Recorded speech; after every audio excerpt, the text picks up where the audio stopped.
Hey there folks, I'm Joshua Orro, the Mustang Prince, and welcome to Mustang Prince Oral Reports. And today I've got something really special to share with all of you. I'm sure you guys are familiar with the 1994 smash hit, The Lion King. I mean, who doesn't know about this movie?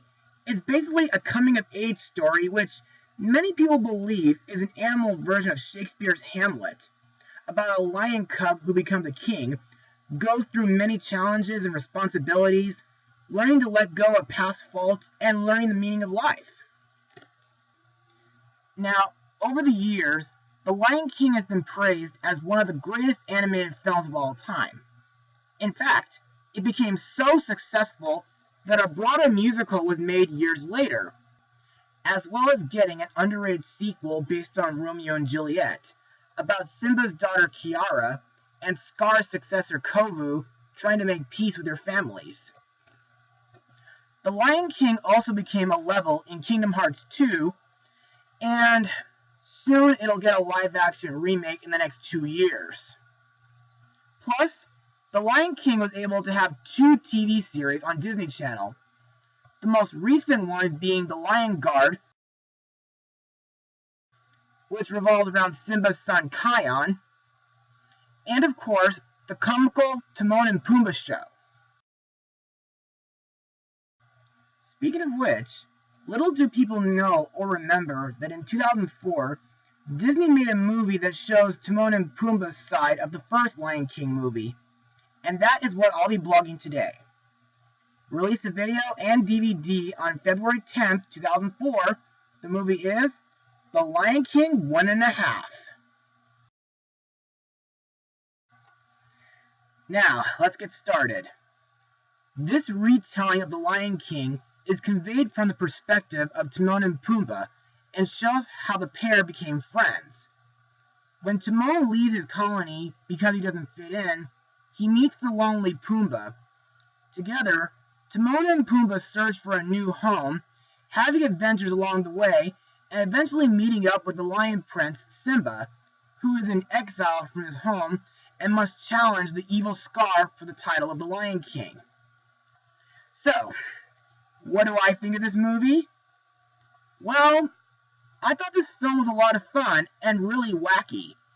But in order to explain why I like this film, let's move on to Mustang Notes. In April 2000, it was announced that the Walt Disney Company selected Jeff Alholm, Colin Goldman, and Tom Rogers to write the script for The Lion King 3. It was scheduled to arrive in video stores sometime in 2001. In May 2003, The Lion King 1.5 was scheduled for home video releases in early spring 2004, with Elton John and Tim Rice returning to compose a new song called Meerkat Rhapsody. The film was animated by Walt Disney Animation Australia Studios in Sydney, along with Sparks and Staff Animation. Now, as for the animation, well, to me, the animation is great. It stays true to the first movie's animation. Also, while most of the movie is very nostalgic to me, the beginning feels kinda off when you compare it to the Timon and Pumbaa episode, Once Upon a Timon. For those who never heard of this episode, Timon was a backgate guard of a meerkat colony who got banished for leaving his post before a cobra invaded the colony and kidnapped the Duke's daughter. Here, however, Timon is an ordinary outcast who lives in a colony who always digs so they can hide from hyenas and other predators. And Timon wants to be out in the open air instead of underground. But aside from that, Timon and Pumbaa's comments and narration during the movie are very cute and, of course, very humorous. Especially during the scene where the movie accidentally switches to a purse commercial because of Pumbaa sitting on the remote. But in my opinion, the funniest part of the movie is during the end, when other classic Disney characters, from Mickey cartoons all the way up to Lilo and Stitch, come in to watch the movie. Now, here's where we come to the songs in the movie. The first song is called Dig a Tunna, sung by the meerkats while digging. To me, this is a really catchy song, and it does fit Elton John's style. Plus, this song has a reprise at the end of the movie. Then there's That's All I Need, sung by Timon while he's on sentry duty, which is like Lookout. Fun fact, this song is based on an unused song from the original called Warthog Rhapsody, which focused on Pumbaa. To me, I find this song to be very colorful and catchy. I also think the ending is pretty funny due to the fact that it stops when the hyenas arrive because of Timon not paying attention. This film also includes songs from the first film, like Circle of Life during the beginning of the film, and when Timon and Pumbaa approach Pride Rock. Then there's I Just Can't Wait to Be King, sung by young Simba, which disturbs Timon sleeping and causes him to knock down all the animals. We also hear the instrumental version of Be Prepared when Timon and Pumbaa witness the hyena march. Then we come to my favorite song in the whole movie, Hakuna Matata, sung while Timon and Pumbaa enjoy their new life in the jungle. Then there's Can You Feel the Love Tonight with the Peter Gunn theme, where Simba and Nala enjoy themselves, but during the scene, Timon and Pumbaa try to interfere by shooting a thorn, throwing a beehive, setting a spider on them, even tripping them, and all those attempts backfire. We also have The Lion Sleeps Tonight and Jungle Boogie, which plays while Timon and Pumbaa race Simba in the jungle. The Good, the Bad, and the Ugly theme plays while Timon and Simba are having a snail-eating contest. To me, that scene is pretty gross. And lastly, there's Sunrise, Sunset, which folks might know from Fiddler on the Roof. Speaking of which, I think my musical theater village friends are doing that show right about now as we speak. Anyway, now that we're done with Mustang notes, animation, and songs, let's talk about the characters and their voice actors. Let's start with Timon, voiced by Nathan Lane, who's been in films like Stuart Little, Mouse Hunt, The Producers, and of course, Astro Boy. In this movie, Timon is somewhat selfish, arrogant, and withdrawn, but he does show courageous loyalty towards his friends.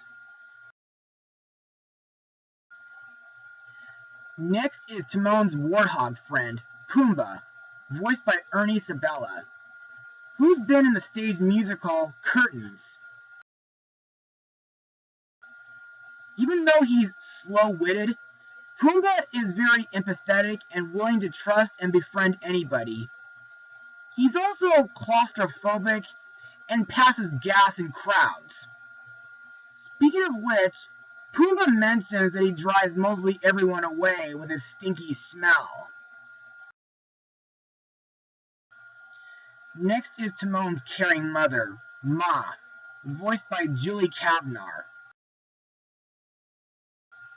aka Marge Simpson from The Simpsons.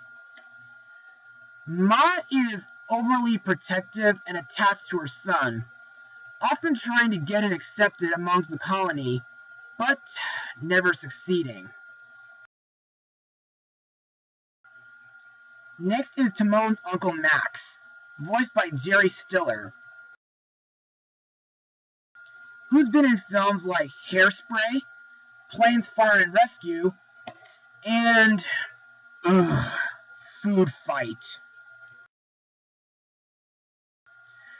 My blood boils even more forever mentioning that choking puke. Anyway, Max is the most paranoid out of all the other meerkats. He's a tad eccentric, but deep down, he's a kind-hearted meerkat.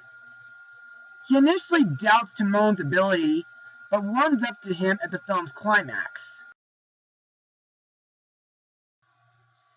Next we have Timon and Pumbaa's lion friend, Simba, the current king of the Pride Lands, voiced by Matthew Broderick. Best known from Ferris Bueller's Day Off, The Thief and the Cobbler, and Inspector Gadget. After Timon and Pumbaa rescued Simba from vultures and took him in, Simba has been a natural in everything Timon and Pumbaa taught him about Hakuna Matata, while growing up from a hyperactive and affectionate young cub to an ambitious and egotistical adolescent to a laid-back and content young adult. Next we have Rafiki, voiced by Robert Gulaim, who's been in Tim Burton's Big Fish and The Land Before Time 8, The Big Freeze. Rafiki is a mandrill who teaches Timon Hakuna Matata, as well as giving him faith in himself to do what he dreams of doing. Simba's friend Nala is voiced by Moira Kelly. Most of her dialogue is archived from the original film. She only has one scene with newly recorded dialogue. Next are the main villains, the wacky hyenas, Shenzi, Bonsai, and Ed, voiced by Whoopi Goldberg, Cheech Marin, and Jim Cummings. In this film, these three act as the local predators of Timon's meerkat colony before their allegiance with Scar. And now, let's move on to my final words. Overall, The Lion King 1.5 may not be a fan favorite amongst many Disney fans, but this is still a nostalgic movie, and I still know several other people out there who still enjoy it, just not as much as the first movie. The animation is still pretty good, the characters are fun and memorable, the jokes are hilarious, and the songs, while most of them are recycled from the first film, are actually pretty catchy. Heck, there's only a few fart jokes in this film, and they're actually funny. I recommend this movie mostly towards folks who love The Lion King or fans of Timon and Pumbaa. As for my rating, I give this film a 95% out of 100. Well, that's it for today, viewers. Be sure to join me again next time, because next will be my 200th blog. Mustang Power.